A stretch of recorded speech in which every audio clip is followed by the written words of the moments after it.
Македонците не се задоволни од состојбите во државава. Земјава се најде во првите 10 држави со најголем број представки до Меѓународниот суд на правдата.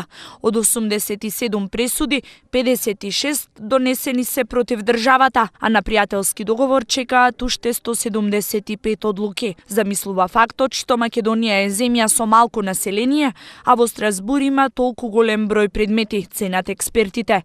Македонците се освестуваат дека има некоја друга институција која што може да утврдува дали нивните човекови права се повредени или не, особено што се незадоволни од она што се случува во државата, без разлика дали станува збор за случката како таква или станува збор за некаква директна или индиректна интервенција во нивните човекови права. Во последните 2 години бројот на представки се зголемил и кај народниот правобранител во земјава.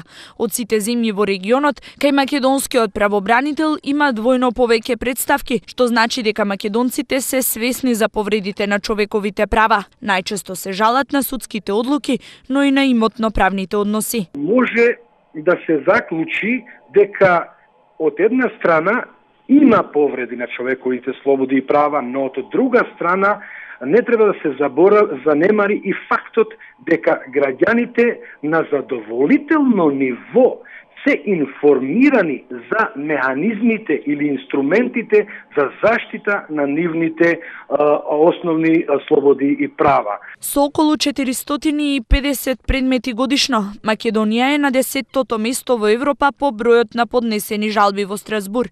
Според податоците на судот, најмалиот донесен износ за прекршување на правото за судење во разумен рок во Македонија е 5000 денари, а најголемиот 240.000 денари, што се совпаѓа и со практиката на Европскиот суд за човекови права.